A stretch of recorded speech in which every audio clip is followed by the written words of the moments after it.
ಶಾಂತಿ. ಮುರುಳಿ ದಿನಾಂಕ 15/7/2025. ಬಾಪ್ತಾದ ಮಧುಬನ.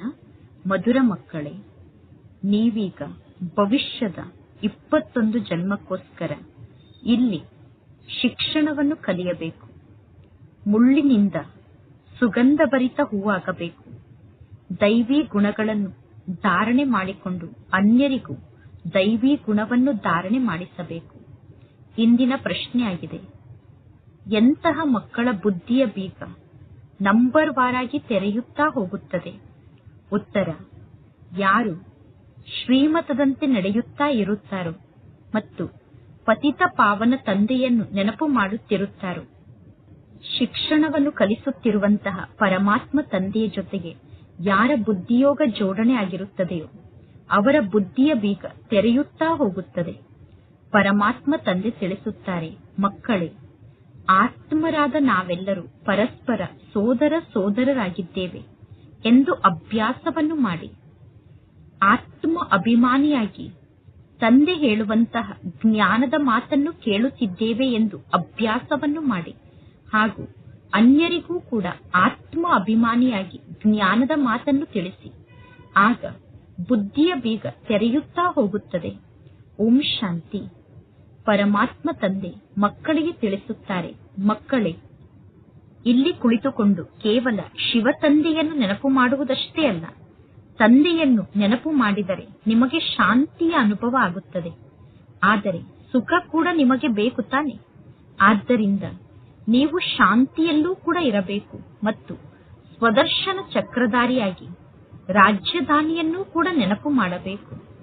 ನೀವು ನರನಿಂದ ನಾರಾಯಣ ಆಗಬೇಕು ಅಥವಾ ಮನುಷ್ಯರಿಂದ ದೇವತೆ ಆಗುವುದಕ್ಕೋಸ್ಕರ ನೀವೀಗ ಪುರುಷಾರ್ಥವನ್ನು ಮಾಡುತ್ತಿದ್ದೀರಾ.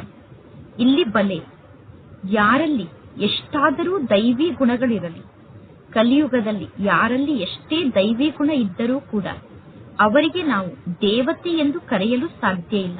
ಏಕೆಂದರೆ ದೇವತೆಗಳು ಸತ್ಯುಗದಲ್ಲಿ ಇರುತ್ತಾರೆ. ಈ ಜಗತ್ತಿನ ಮನುಷ್ಯರಿಗೆ ಸ್ವರ್ಗದ ಬಗ್ಗೆ ಗೊತ್ತಿಲ್ಲ. ನೀವೀಗ ತಿಳಿದುಕೊಂಡಿದ್ದೀರಾ, ಹೊಸ ಜಗತ್ತಿಗೆ ಸ್ವರ್ಗ ಎಂದು ಕರೆಯಲಾಗುತ್ತದೆ, ಹಳೆಯ ಜಗತ್ತಿಗೆ ನರಕ ಎಂದು ಕರೆಯಲಾಗುತ್ತದೆ. ಈ ಮಾತು ಕೂಡ ಭಾರತದ ನಿವಾಸಿಗಳಿಗೆ ಗೊತ್ತಿದೆ.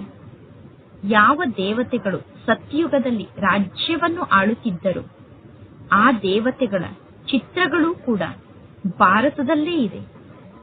ಈ ದೇವತೆಗಳು ಆದಿ ಸನಾತನ ದೇವಿ ದೇವತಾ ಧರ್ಮದವರಾಗಿದ್ದಾರೆ. ಬಲೆ, ದೇವತೆಗಳ ಚಿತ್ರವನ್ನು ವಿದೇಶಕ್ಕೆ ತೆಗೆದುಕೊಂಡು ಹೋಗಿ ವಿದೇಶದಲ್ಲಿ ಪೂಜೆಯನ್ನು ಮಾಡುತ್ತಾರೆ. ಅಂದರೆ ಪೂಜೆಯನ್ನು ಮಾಡುವುದಕ್ಕೋಸ್ಕರ ದೇವತೆಗಳ ಚಿತ್ರವನ್ನು ವಿದೇಶಕ್ಕೆ ತೆಗೆದುಕೊಂಡು ಹೋಗುತ್ತಾರೆ. ದೇವತೆಗಳ ಮೂರ್ತಿಯನ್ನು ವಿದೇಶಕ್ಕೆ ತೆಗೆದುಕೊಂಡು ಹೋಗಿ ಅಲ್ಲಿ ದೇವತೆಗಳ ಮಂದಿರವನ್ನು ಕಟ್ಟಿಸುತ್ತಾರೆ. ಪ್ರತಿಯೊಂದು ಧರ್ಮದವರು ಎಲ್ಲಿಗೇ ಹೋದರೂ ತಮ್ಮ ದೇಶದ ಚಿತ್ರವನ್ನೇ ಪೂಜೆ ಮಾಡುತ್ತಾರೆ. ಅಂದರೆ ತಮ್ಮ ದೇಶದ ದೇವತಾ ಮೂರ್ತಿಯನ್ನೇ ಪೂಜೆ ಮಾಡುತ್ತಾರೆ. ಕ್ರಿಶ್ಚಿಯನ್ನರು ಯಾವ ಯಾವ ಹಳ್ಳಿಯ ಮೇಲೆ ವಿಜಯವನ್ನು ಪಡೆದುಕೊಳ್ಳುತ್ತಾರೋ ಅಲ್ಲಿ ತಮ್ಮ ಚರ್ಚನ್ನು ನಿರ್ಮಾಣ ಮಾಡುತ್ತಾರೆ. ಪ್ರತಿಯೊಂದು ಧರ್ಮದವರು ಪೂಜೆಯನ್ನು ಮಾಡುವುದಕ್ಕೋಸ್ಕರ ತಮ್ಮ ತಮ್ಮದೇ ಆದ ಚಿತ್ರವನ್ನು ಇಟ್ಟುಕೊಂಡಿದ್ದಾರೆ.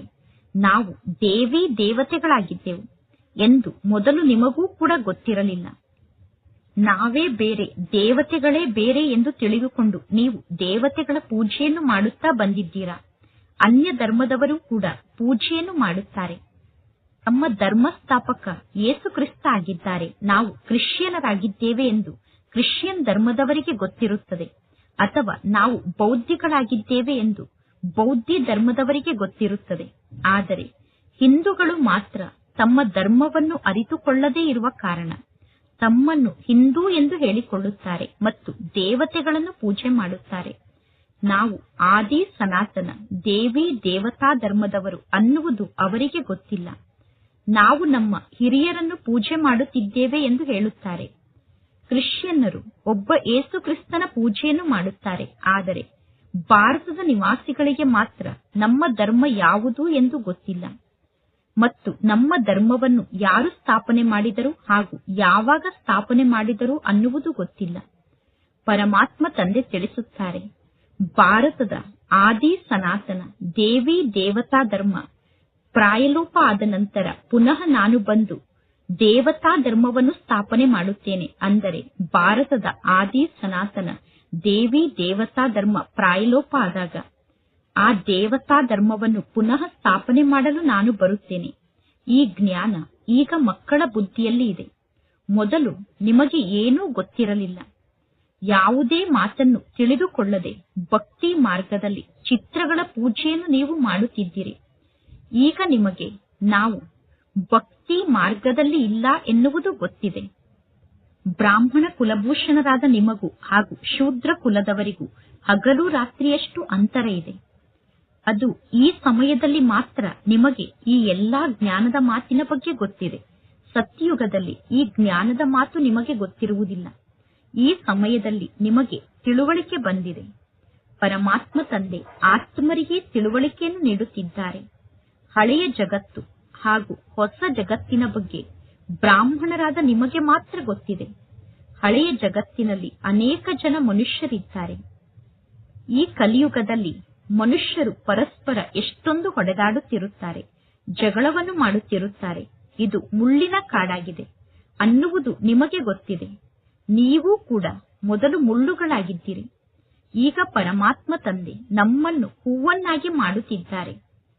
ಮುಳ್ಳಿನ ಸಮಾನ ಆಗಿರುವಂತಹ ಮನುಷ್ಯರು ಸುಗಂಧಭರಿತ ಹೂವಿನ ಸಮಾನ ಆದಂತಹ ದೇವತೆಗಳಿಗೆ ನಮಸ್ಕಾರವನ್ನು ಮಾಡುತ್ತಾರೆ. ಈ ಜ್ಞಾನದ ರಹಸ್ಯ ಈಗ ನಿಮಗೆ ಗೊತ್ತಿದೆ. ನಾವೇ ದೇವತೆಗಳಾಗಿದ್ದೆವು. ನಂತರ ಈಗ ನಾವು ಬಂದು ಸುಗಂಧಭರಿತ ಹೂಗಳಾಗಿದ್ದೇವೆ, ಅಂದರೆ ಬ್ರಾಹ್ಮಣರಾಗಿದ್ದೇವೆ. ಪರಮಾತ್ಮ ತಂದೆ ತಿಳಿಸುತ್ತಿದ್ದಾರೆ, ಇದು ನಾಟಕ ಆಗಿದೆ. ಮೊದಲು ಈ ಡ್ರಾಮಾ ಅಥವಾ ಸಿನಿಮಾ ಮುಂತಾದದ್ದು ಇರಲಿಲ್ಲ. ಈಗ ಈ ಸಿನಿಮಾ, ಡ್ರಾಮಾ ಮುಂತಾದದ್ದು ಬಂದಿದೆ. ಏಕೆ ಬಂದಿದೆ? ಏಕೆಂದರೆ ಪರಮಾತ್ಮ ತಂದೆ ಮಕ್ಕಳಾದ ನಿಮಗೆ ಅನ್ಯರಿಗೆ ಜ್ಞಾನವನ್ನು ತಿಳಿಸಲು ಸಹಜ ಆಗಲಿ ಎಂದು ಈ ನಾಟಕ, ಸಿನಿಮಾಗಳು ಬಂದಿದೆ ಎಂದು ಹೇಳುತ್ತಾರೆ. ಈ ವಿಜ್ಞಾನವನ್ನು ಕೂಡ ನೀವೇ ಕಲಿಯುತ್ತೀರಾ. ಬುದ್ಧಿಯಲ್ಲಿ ಈ ಎಲ್ಲ ವೈಜ್ಞಾನಿಕ ಸಂಸ್ಕಾರವನ್ನು ತೆಗೆದುಕೊಂಡು ನೀವು ಸತ್ಯುಗಕ್ಕೆ ಹೋಗುತ್ತೀರಾ. ಸತ್ಯುಗದಲ್ಲಿ ಈ ವಿಜ್ಞಾನ ಕೆಲಸಕ್ಕೆ ಬರುತ್ತದೆ. ಈ ಜಗತ್ತು ಒಂದೇ ಬಾರಿಗೆ ಸಮಾಪ್ತಿಯಾಗುವುದಿಲ್ಲ. ಸಂಸ್ಕಾರವನ್ನು ತೆಗೆದುಕೊಂಡು ಹೋಗಿ ನಂತರ ನೀವು ಜನ್ಮವನ್ನು ಪಡೆದುಕೊಳ್ಳುತ್ತೀರಾ. ವಿಮಾನಗಳನ್ನು ಕೂಡ ತಯಾರು ಮಾಡುತ್ತಾರೆ. ಯಾವುದು ಕೆಲಸಕ್ಕೆ ಬರುವಂತಹ ವಸ್ತು ಆಗಿದೆಯೋ ಅದೆಲ್ಲವೂ ಕೂಡ ತಯಾರಾಗುತ್ತದೆ. ಹಡಗನ್ನು ತಯಾರು ಮಾಡುವಂತವರೂ ಕೂಡ ಇದ್ದಾರೆ. ಅಲ್ಲಿ ಹಡಗುಗಳು ಕೆಲಸಕ್ಕೆ ಬರುವುದಿಲ್ಲ. ಅಂದರೆ ಸ್ವರ್ಗದಲ್ಲಿ ಹಡಗುಗಳು ಕೆಲಸಕ್ಕೆ ಬರುವುದಿಲ್ಲ. ಬಲೆ ಯಾರಾದರೂ ಹಡಗನ್ನು ನಿರ್ಮಾಣ ಮಾಡುವಂತಹ ಜ್ಞಾನವನ್ನು ತೆಗೆದುಕೊಂಡು ಸತ್ಯುಗಕ್ಕೆ ಬಂದರೂ ಕೂಡ, ಅಥವಾ ಹಡಗನ್ನು ನಿರ್ಮಾಣ ಮಾಡದೇ ಇರುವಂತಹ ಜ್ಞಾನವನ್ನು ತೆಗೆದುಕೊಳ್ಳದೆ ಸತ್ಯುಗಕ್ಕೆ ಬಂದರೂ ಕೂಡ, ಹಡಗನ್ನು ನಿರ್ಮಾಣ ಮಾಡುವಂತಹ ಸಂಸ್ಕಾರ ಸತ್ಯುಗದಲ್ಲಿ ಕೆಲಸಕ್ಕೆ ಬರುವುದಿಲ್ಲ. ಏಕೆಂದರೆ ಸತ್ಯುಗದಲ್ಲಿ ಹಡಗಿನ ಅವಶ್ಯಕತೆಯೇ ಇರುವುದಿಲ್ಲ. ಹಡಗನ್ನು ನಿರ್ಮಾಣ ಮಾಡುವುದು ನಾಟಕದಲ್ಲಿ ಫಿಕ್ಸ್ ಆಗಿಲ್ಲ.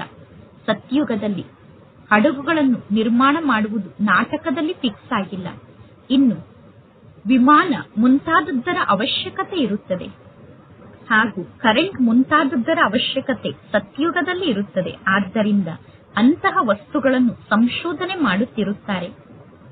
ಈ ಎಲ್ಲಾ ವಿಜ್ಞಾನದ ಶಿಕ್ಷಣವನ್ನು ಮಕ್ಕಳಾದ ನೀವು ಕಲಿತುಕೊಂಡು ಸತ್ಯುಗಕ್ಕೆ ಹೋಗುತ್ತೀರಾ. ಈ ಎಲ್ಲಾ ಮಾತು ಈಗ ನಿಮ್ಮ ಬುದ್ಧಿಯಲ್ಲಿ ಮಾತ್ರ ಇದೆ. ನಾವೀಗ ಹೊಸ ಜಗತ್ತಿಗೋಸ್ಕರ ಶಿಕ್ಷಣವನ್ನು ಕಲಿಯುತ್ತಿದ್ದೇವೆ. ಪರಮಾತ್ಮ ತಂದೆ ಭವಿಷ್ಯದ 21 ಜನ್ಮಕ್ಕೋಸ್ಕರ ನಮಗೆ ಶಿಕ್ಷಣವನ್ನು ಕಲಿಸುತ್ತಿದ್ದಾರೆ. ನಾವೀಗ ಸ್ವರ್ಗದ ನಿವಾಸಿಗಳಾಗುವುದಕ್ಕೋಸ್ಕರ ಪವಿತ್ರರಾಗುತ್ತಿದ್ದೇವೆ. ಪರಮಾತ್ಮ ತಂದೆ ನಮ್ಮನ್ನು ಸ್ವರ್ಗದ ನಿವಾಸಿಯನ್ನಾಗಿ ಮಾಡಲು ನಮ್ಮನ್ನು ಪವಿತ್ರರನ್ನಾಗಿ ಮಾಡುತ್ತಿದ್ದಾರೆ. ಮೊದಲು ನಾವು ನರಕದ ನಿವಾಸಿಗಳಾಗಿದ್ದೆವು ಅನ್ನುವುದು ನಿಮಗೆ ಗೊತ್ತಿದೆ. ಯಾರಾದರೂ ಸತ್ತರೆ ಸತ್ತವರು ಸ್ವರ್ಗದ ನಿವಾಸಿಯಾದರು ಎಂದು ಮನುಷ್ಯರು ಹೇಳುತ್ತಾರೆ. ಆದರೆ ನಾವು ನರಕದಲ್ಲಿ ಇದ್ದೇವೆ ಅನ್ನುವುದನ್ನು ತಿಳಿದುಕೊಳ್ಳುವುದಿಲ್ಲ. ಮನುಷ್ಯರ ಬುದ್ಧಿಯ ಬೀಗ ತೆರೆಯುವುದಿಲ್ಲ. ಈಗ ನಿಧಾನವಾಗಿ ನಂಬರ್ ವಾರ್ ಪುರುಷಾರ್ಥದ ಅನುಸಾರ ಮಕ್ಕಳಾದ ನಿಮ್ಮ ಬುದ್ಧಿಯ ಬೀಗ ತೆರೆಯುತ್ತಿದೆ. ಯಾರು ಶ್ರೀಮತದಂತೆ ನಡೆಯುತ್ತಾರೋ ಮತ್ತು ಪತಿತ ಪಾವನ ತಂದೆಯನ್ನು ನೆನಪು ಮಾಡುತ್ತಾರೋ ಅವರ ಬುದ್ಧಿಯ ಬೀಗ ತೆರೆಯುತ್ತಾ ಹೋಗುತ್ತದೆ. ಪರಮಾತ್ಮ ತಂದೆ ಜ್ಞಾನವನ್ನು ನೀಡುತ್ತಾರೆ ಮತ್ತು ತಂದೆಯನ್ನು ನೆನಪು ಮಾಡುವುದನ್ನು ಕಲಿಸುತ್ತಾರೆ. ಏಕೆಂದರೆ ಪರಮಾತ್ಮ ತಂದೆ ಶಿಕ್ಷಕ ಆಗಿದ್ದಾರೆ. ಅಂದ ಮೇಲೆ ಶಿಕ್ಷಕ ಅವಶ್ಯವಾಗಿ ಶಿಕ್ಷಣವನ್ನು ಕಲಿಸುತ್ತಾರೆ.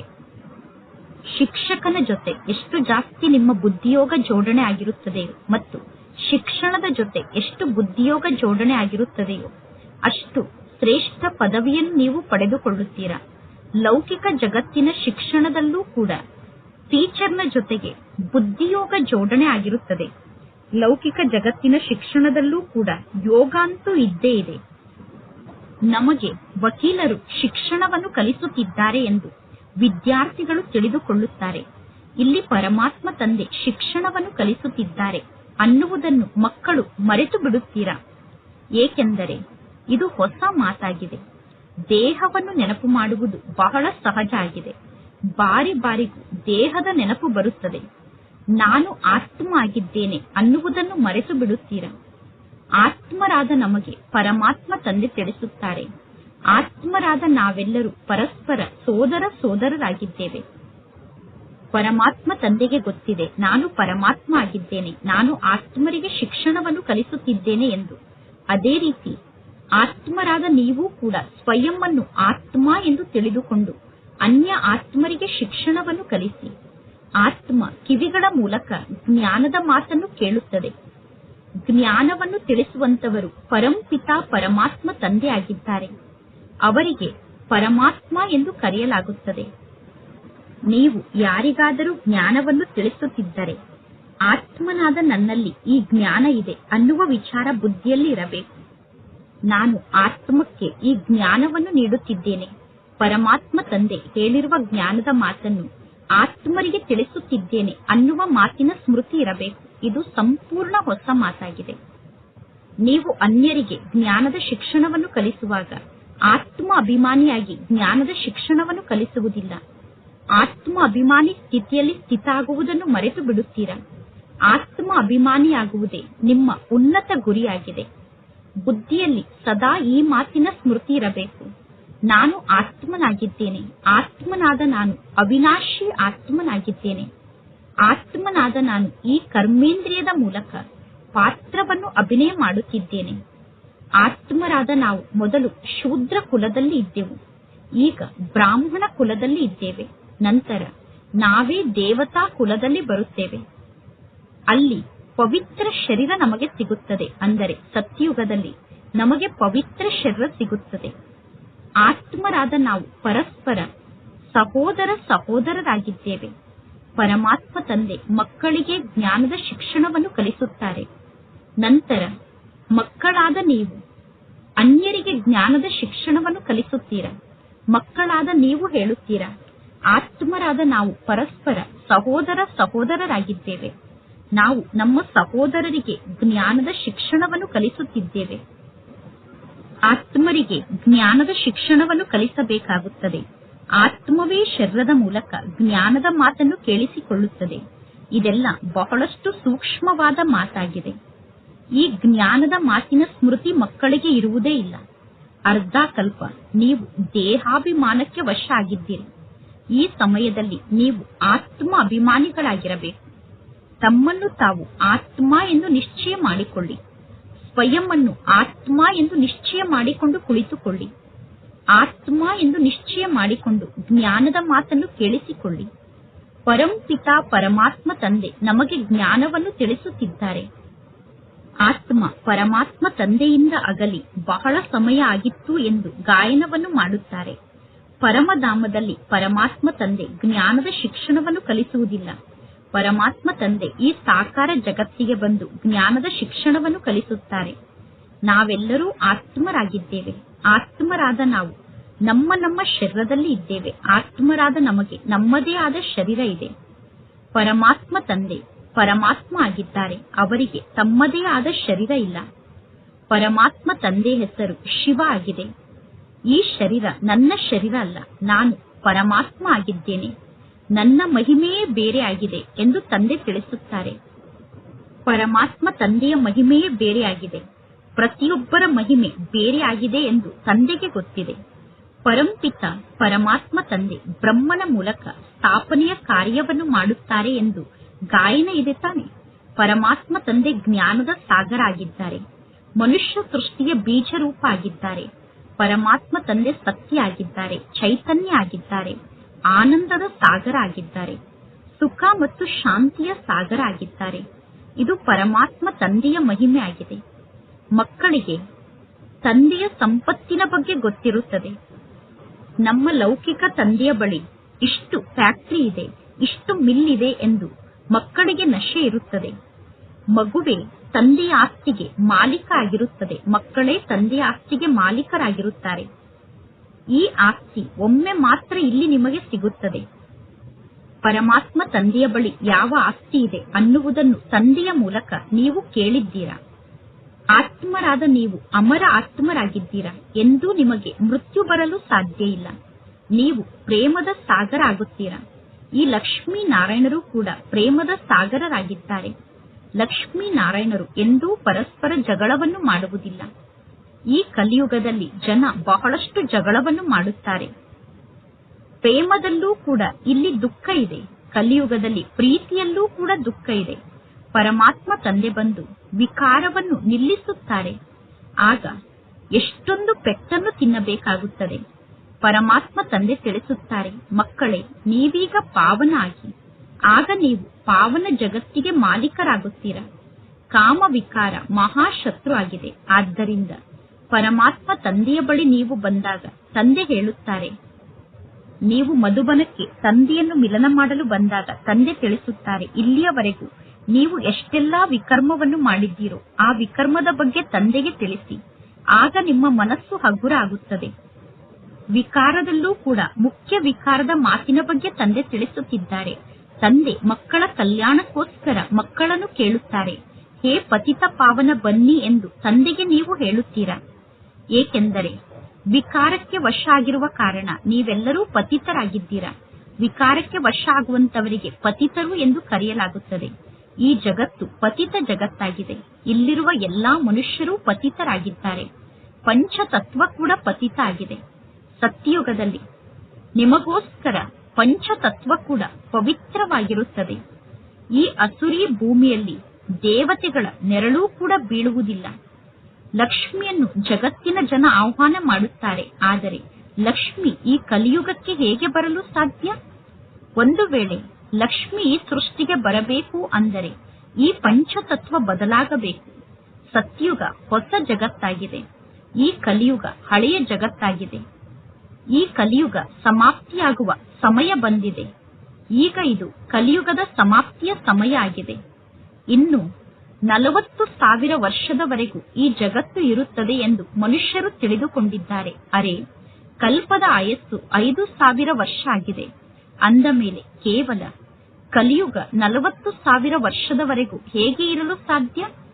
ಜಗತ್ತಿನ ಮನುಷ್ಯರು ಎಷ್ಟೊಂದು ಅಂಧಕಾರದಲ್ಲಿ ಇದ್ದಾರೆ. ಜಗತ್ತಿನಲ್ಲಿ ಎಷ್ಟೊಂದು ಅಜ್ಞಾನದ ಅಂಧಕಾರ ಇದೆ.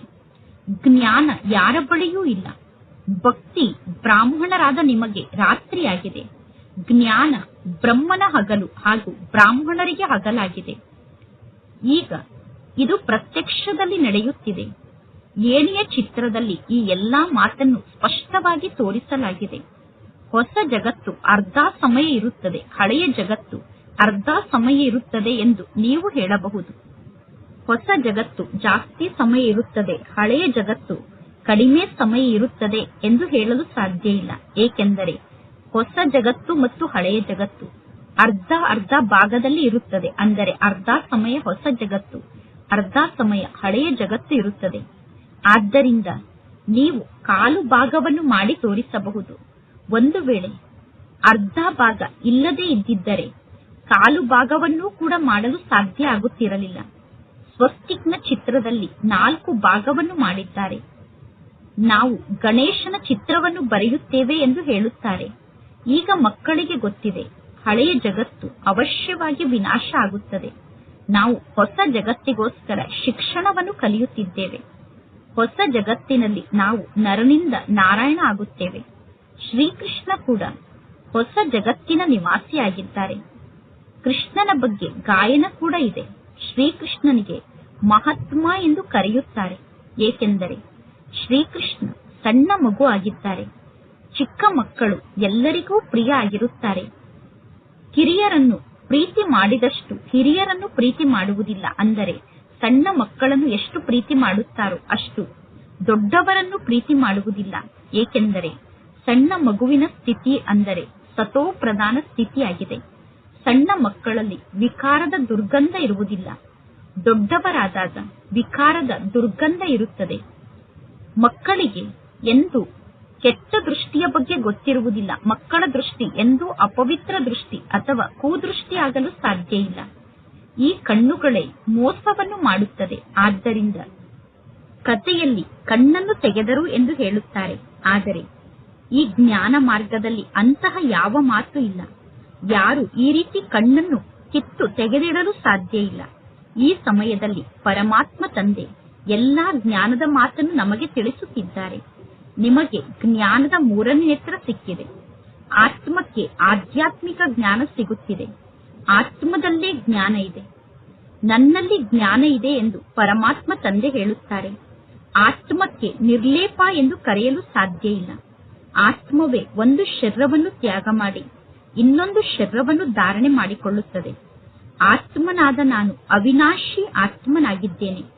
ಆತ್ಮ ಎಷ್ಟು ಸಣ್ಣದಾಗಿದೆ. ಇಷ್ಟು ಸಣ್ಣ ಆತ್ಮದಲ್ಲಿ 84 ಜನ್ಮದ ಪಾತ್ರ ಇದೆ. ಈ ಜ್ಞಾನದ ಮಾತನ್ನು ಪರಮಾತ್ಮ ತಂದೆಯನ್ನು ಬಿಟ್ಟು ಬೇರೆ ಯಾರೂ ತಿಳಿಸಲು ಸಾಧ್ಯ ಇಲ್ಲ. ಜಗತ್ತಿನ ಜನ ಆತ್ಮ ನಿರ್ಲೇಪ ಆಗಿದೆ ಎಂದು ಹೇಳುತ್ತಾರೆ. ಆದ್ದರಿಂದ ತಂದೆ ತಿಳಿಸುತ್ತಾರೆ, ಮೊದಲು ಆತ್ಮದ ಅನುಭೂತಿಯನ್ನು ಮಾಡಿಕೊಳ್ಳಿ. ಪ್ರಾಣಿಗಳು ಎಲ್ಲಿಗೆ ಹೋಗುತ್ತದೆ ಎಂದು ಕೆಲವರು ಕೇಳುತ್ತಾರೆ. ಅರೆ, ಪ್ರಾಣಿಗಳ ಮಾತನ್ನು ಬಿಟ್ಟು ಬಿಡಿ. ಮೊದಲು ಆತ್ಮದ ಅನುಭವವನ್ನು ಮಾಡಿಕೊಳ್ಳಿ. ಆತ್ಮನಾದ ನಾನು ಹೇಗಿದ್ದೇನೆ, ನಾನು ಯಾರಾಗಿದ್ದೇನೆ ಅನ್ನುವುದನ್ನು ಅರ್ಥ ಮಾಡಿಕೊಳ್ಳಿ. ಪರಮಾತ್ಮ ತಂದೆ ಹೇಳುತ್ತಾರೆ, ಸ್ವಯಂ ಅನ್ನು ಆತ್ಮ ಎಂದು ತಿಳಿದುಕೊಂಡಿಲ್ಲ ಅಂದ ಮೇಲೆ ಪರಮಾತ್ಮ ತಂದೆಯ ಬಗ್ಗೆ ಹೇಗೆ ಅರ್ಥ ಮಾಡಿಕೊಳ್ಳಲು ಸಾಧ್ಯ? ಇದೆಲ್ಲ ಸೂಕ್ಷ್ಮ ಮಾತಾಗಿದೆ. ಈ ಸೂಕ್ಷ್ಮ ಮಾತು ಮಕ್ಕಳ ಬುದ್ಧಿಯಲ್ಲಿ ಇದೆ. ಆತ್ಮದಲ್ಲಿ 84 ಜನ್ಮದ ಪಾತ್ರ ಫಿಕ್ಸ್ ಆಗಿದೆ. ಆ ಪಾತ್ರವನ್ನು ಆತ್ಮ ಅಭಿನಯ ಮಾಡುತ್ತಿರುತ್ತದೆ. ಕೆಲವರು ಹೇಳುತ್ತಾರೆ, ನಾಟಕದಲ್ಲಿ ಎಲ್ಲವೂ ಫಿಕ್ಸ್ ಆಗಿದೆ ಅಂದ ಮೇಲೆ ನಾನು ಏಕೆ ಪುರುಷಾರ್ಥವನ್ನು ಮಾಡಬೇಕು ಎಂದು. ಅರೆ, ನೀವು ಪುರುಷಾರ್ಥವನ್ನು ಮಾಡದೇ ಇದ್ದರೆ ನಿಮಗೆ ನೀರು ಕೂಡ ಸಿಗಲು ಸಾಧ್ಯ ಇಲ್ಲ. ನಾಟಕದ ಅನುಸಾರ ಎಲ್ಲವೂ ತನ್ನಷ್ಟಕ್ಕೆ ತಾನೇ ಸಿಗುತ್ತದೆ ಎಂದು ತಿಳಿದುಕೊಳ್ಳಬೇಡಿ. ನಾವು ಅವಶ್ಯವಾಗಿ ಕರ್ಮವನ್ನು ಮಾಡಲೇಬೇಕು. ಒಳ್ಳೆಯ ಕರ್ಮವನ್ನೂ ಕೂಡ ಮಾಡುತ್ತಾರೆ, ಕೆಟ್ಟ ಕರ್ಮವನ್ನೂ ಕೂಡ ಮಾಡುತ್ತಾರೆ. ಒಳ್ಳೆಯ ಕರ್ಮ ಮತ್ತು ಕೆಟ್ಟ ಕರ್ಮದ ಜ್ಞಾನವನ್ನು ಬುದ್ಧಿಯ ಮೂಲಕ ತಿಳಿದುಕೊಳ್ಳಬಹುದು. ತಂದೆ ಮಕ್ಕಳಿಗೆ ತಿಳಿಸುತ್ತಾರೆ, ಇದು ರಾವಣನ ರಾಜ್ಯ ಆಗಿದೆ. ಆದ್ದರಿಂದ ಇಲ್ಲಿ ನಿಮ್ಮ ಕರ್ಮ ವಿಕರ್ಮ ಆಗುತ್ತದೆ. ಸತ್ಯುಗದಲ್ಲಿ ವಿಕರ್ಮವನ್ನು ಮಾಡಲು ಸತ್ಯುಗದಲ್ಲಿ ರಾವಣ ರಾಜ್ಯವೇ ಇರುವುದಿಲ್ಲ. ನಾನೇ ನಿಮಗೆ ಕರ್ಮ, ಅಕರ್ಮ ಮತ್ತು ವಿಕರ್ಮದ ಗತಿಯನ್ನು ತಿಳಿಸುತ್ತೇನೆ. ಸತ್ಯುಗದಲ್ಲಿ ನಿಮ್ಮ ಕರ್ಮ ಅಕರ್ಮ ಆಗಿರುತ್ತದೆ. ರಾವಣ ರಾಜ್ಯದಲ್ಲಿ ನಿಮ್ಮ ಕರ್ಮ ವಿಕರ್ಮ ಆಗಿರುತ್ತದೆ. ಗೀತಾ ಪಾಠಶಾಲೆಯನ್ನು ನಡೆಸುವಂತವರಿಗೂ ಕೂಡ ಈ ಜ್ಞಾನದ ಮಾತಿನ ಅರ್ಥ ಗೊತ್ತಿಲ್ಲ. ಅಂದರೆ ಗೀತಾ ಪಾಠಶಾಲೆಯನ್ನು ನಡೆಸುವಂತವರಿಗೂ ಕೂಡ ಕರ್ಮ, ಅಕರ್ಮ ಮತ್ತು ವಿಕರ್ಮದ ಅರ್ಥ ಗೊತ್ತಿಲ್ಲ. ಅವರು ಕೇವಲ ಭಗವದ್ಗೀತೆಯನ್ನು ಓದಿ ಹೇಳುತ್ತಾರೆ. ಸಂಸ್ಕೃತದಲ್ಲಿ ಶ್ಲೋಕವನ್ನು ಓದಿ ತಮ್ಮ ತಮ್ಮ ಭಾಷೆಯಲ್ಲಿ ಆ ಶ್ಲೋಕದ ಅರ್ಥವನ್ನು ಹೇಳುತ್ತಾರೆ. ಭಗವದ್ಗೀತೆಯಲ್ಲಿ ಕೆಲವೊಂದು ಶಬ್ದಗಳು ಸರಿಯಾಗಿದೆ ಎಂದು ತಂದೆ ತಿಳಿಸುತ್ತಾರೆ. ಭಗವಾನ್ ವಾಚ್ ಅನ್ನುವ ಶಬ್ದ ಇದೆ. ಆದರೆ ಭಗವಂತ ಎಂದು ಯಾರಿಗೆ ಕರೆಯಲಾಗುತ್ತದೆ ಅನ್ನುವುದು ಜನರಿಗೆ ಗೊತ್ತಿಲ್ಲ. ಪರಮಾತ್ಮ ಎಂದು ಯಾರಿಗೆ ಕರೆಯುತ್ತಾರೆ ಎಂದು ಜಗತ್ತಿನಲ್ಲಿ ಯಾರಿಗೂ ಗೊತ್ತಿಲ್ಲ. ಒಳ್ಳೆಯದು. ಮಧುರಾತಿ ಮಧುರ ಅಗಲಿ ಹೋಗಿ ಮರಳಿ ಸಿಕ್ಕಿರುವ ಮಕ್ಕಳ ಪ್ರತಿ ಮಾತ್ಪಿತಾ ಬಾಪ್ತಾದರವರ ನೆನಪು, ಪ್ರೀತಿ ಹಾಗೂ ಸುಪ್ರಭಾತ. ಆತ್ಮಿಕ ಮಕ್ಕಳಿಗೆ ಆತ್ಮಿಕ ತಂದೆಯ ನಮಸ್ತೆ. ಆತ್ಮಿಕ ತಂದೆಗೆ ಆತ್ಮಿಕ ಮಕ್ಕಳ ನೆನಪು, ಪ್ರೀತಿ ಹಾಗೂ ನಮಸ್ತೆ ನಮಸ್ತೆ ನಮಸ್ತೆ. ಧಾರಣೆಗೋಸ್ಕರ ಮುಖ್ಯ ಸಾರ. ಫಸ್ಟ್ ಪಾಯಿಂಟ್, ಬೇಹದ್ದಿನ ತಂದೆಯ ಆಸ್ತಿಗೆ ಆತ್ಮನಾದ ನಾನು ಮಾಲೀಕನಾಗಿದ್ದೇನೆ. ಹೇಗೆ ಪರಮಾತ್ಮ ತಂದೆ ಶಾಂತಿಯ ಸಾಗರ ಆಗಿದ್ದಾರೆ, ಪವಿತ್ರತೆಯ ಸಾಗರ ಆಗಿದ್ದಾರೆ, ಆನಂದದ ಸಾಗರ ಆಗಿದ್ದಾರೆ, ಅದೇ ರೀತಿ ಆತ್ಮನಾದ ನಾನು ಕೂಡ ಮಾಸ್ಟರ್ ಶಾಂತಿಯ ಸಾಗರ, ಮಾಸ್ಟರ್ ಪವಿತ್ರತೆಯ ಸಾಗರ, ಮಾಸ್ಟರ್ ಆನಂದದ ಸಾಗರ ಆಗಿದ್ದೇನೆ ಅನ್ನುವ ನಶೆಯಲ್ಲಿ ಇರಬೇಕು. ಸೆಕೆಂಡ್ ಪಾಯಿಂಟ್, ನಾಟಕದಲ್ಲಿ ಇದ್ದರೆ ನಾಟಕ ಪುರುಷಾರ್ಥವನ್ನು ಮಾಡಿಸಲಿ ಎಂದು ಡ್ರಾಮಾ ಎಂದು ಹೇಳಿ ಪುರುಷಾರ್ಥವನ್ನು ಮಾಡುವುದನ್ನು ಬಿಡಬಾರದು. ಅವಶ್ಯವಾಗಿ ಕರ್ಮವನ್ನು ಮಾಡಬೇಕು. ಕರ್ಮ, ಅಕರ್ಮ ಮತ್ತು ವಿಕರ್ಮದ ಗತಿಯನ್ನು ಅರ್ಥ ಮಾಡಿಕೊಂಡು ಸದಾ ಶ್ರೇಷ್ಠ ಕರ್ಮವನ್ನೇ ಮಾಡಬೇಕು. ಇಂದಿನ ವರದಾನ ಆಗಿದೆ. ಸಮಯದ ಮಹತ್ವವನ್ನು ಅರ್ಥ ಮಾಡಿಕೊಂಡು ಸ್ವಯಂ ಅನ್ನು ಸಂಪನ್ನ ಆತ್ಮನನ್ನಾಗಿ ಮಾಡಿಕೊಳ್ಳುವಂತಹ ವಿಶ್ವಕ್ಕೆ ಆಧಾರ ಮೂರ್ತಿಗಳಾಗಿ ಇದು ಇಡೀ ಕಲ್ಪಕ್ಕೋಸ್ಕರ ಸಂಪಾದನೆಯನ್ನು ಮಾಡಿಕೊಳ್ಳುವ ಸಮಯ ಆಗಿದೆ. ಶ್ರೇಷ್ಠ ಕರ್ಮ ಅನ್ನುವ ಬೀಜವನ್ನು ಬಿತ್ತುವ ಸಮಯ ಆಗಿದೆ. 5000 ವರ್ಷದ ಸಂಸ್ಕಾರವನ್ನು ರೆಕಾರ್ಡ್ ಮಾಡಿಕೊಳ್ಳುವ ಸಮಯ ಆಗಿದೆ. ವಿಶ್ವ ಕಲ್ಯಾಣವನ್ನು ಮಾಡುವ ಸಮಯ ಈಗ ನಡೆಯುತ್ತಿದೆ, ಅಥವಾ ವಿಶ್ವ ಪರಿವರ್ತನೆಯನ್ನು ಮಾಡುವ ಸಮಯ ಈ ಸಮಯ ಆಗಿದೆ. ಒಂದು ವೇಳೆ ಸಮಯದ ಜ್ಞಾನವನ್ನು ಅರ್ಥ ಮಾಡಿಕೊಂಡಿರುವವರೂ ಕೂಡ ವರ್ತಮಾನ ಸಮಯವನ್ನು ಕಳೆದುಕೊಳ್ಳುತ್ತಾರೆ. ಅಂದರೆ ಬರುವಂತಹ ಸಮಯದ ಮೇಲೆ ಎಲ್ಲಾ ಮಾತನ್ನು ಬಿಟ್ಟು ಬಿಡುತ್ತಾರೆ. ಆಗ ಸಮಯದ ಆಧಾರದ ಮೇಲೆ ಸ್ವಯಂನ ಪುರುಷಾರ್ಥ ನಡೆದಂತೆ. ಆದರೆ ವಿಶ್ವಕ್ಕೆ ಆಧಾರ ಮೂರ್ತಿಯಾದಂತಹ ಆತ್ಮರು ಯಾವುದೇ ಪ್ರಕಾರದ ಆಧಾರದ ಮೇಲೆ ನಡೆಯುವುದಿಲ್ಲ. ಅವರು ಒಂದೇ ಅವಿನಾಶಿ ಆಶ್ರಯದ ಆಧಾರದ ಮೇಲೆ ಕಲಿಯುಗಿ ಪರ್ವತದ ಪ್ರಪಂಚದಿಂದ ದೂರ ಹೋಗಿ ಸ್ವಯಂ ಅನ್ನು ಸಂಪನ್ನ ಆತ್ಮನನ್ನಾಗಿ ಮಾಡಿಕೊಳ್ಳುವಂತಹ ಪುರುಷಾರ್ಥವನ್ನು ಮಾಡುತ್ತಾರೆ. ಇಂದಿನ ಸ್ಲೋಗನ್ ಆಗಿದೆ, ಸ್ವಯಂ ಅನ್ನು ಸಂಪನ್ನ ಆತ್ಮನನ್ನಾಗಿ ಮಾಡಿಕೊಂಡರೆ ವಿಶಾಲ ಕಾರ್ಯದಲ್ಲಿ ನೀವು ಸ್ವತಃ ಸಹಯೋಗಿಗಳಾಗುತ್ತೀರಾ. ಇಂದಿನ ಅವ್ಯಕ್ತ ಸೂಚನೆ ಆಗಿದೆ. ಸಂಕಲ್ಪದ ಶಕ್ತಿಯನ್ನು ಜಮಾ ಮಾಡಿಕೊಂಡು ಶ್ರೇಷ್ಠ ಸೇವೆಗೆ ನಿಮಿತ್ತರಾಗಿ ವರ್ತಮಾನ ಸಮಯದ ಪುರುಷಾರ್ಥದಲ್ಲಿ ಪ್ರತಿ ಸಂಕಲ್ಪವನ್ನು ಶಕ್ತಿಶಾಲಿಯನ್ನಾಗಿ ಮಾಡಿಕೊಳ್ಳಬೇಕು. ಸಂಕಲ್ಪವೇ ಜೀವನದ ಶ್ರೇಷ್ಠ ಖಜಾನೆ ಆಗಿದೆ. ಇಂತಹ ಖಜಾನೆಯ ಮೂಲಕ ಏನನ್ನು ಬೇಕಾದರೂ ಮಾಡಬಹುದು ಮತ್ತು ಎಷ್ಟು ಬೇಕಾದರೂ ಪ್ರಾಪ್ತಿಯನ್ನು ಪಡೆದುಕೊಳ್ಳಬಹುದು. ಅದೇ ರೀತಿ ಶ್ರೇಷ್ಠ ಸಂಕಲ್ಪದ ಮೂಲಕ ಸದಾ ಕಾಲಕ್ಕೋಸ್ಕರ ಶ್ರೇಷ್ಠ ಪದವಿಯನ್ನು ಪಡೆದುಕೊಳ್ಳಬಹುದು. ಅದಕ್ಕೋಸ್ಕರ ಒಂದು ಸಣ್ಣ ಶ್ಲೋಗನ್ ಅನ್ನು ಸ್ಮೃತಿಯಲ್ಲಿ ಇಟ್ಟುಕೊಳ್ಳಿ.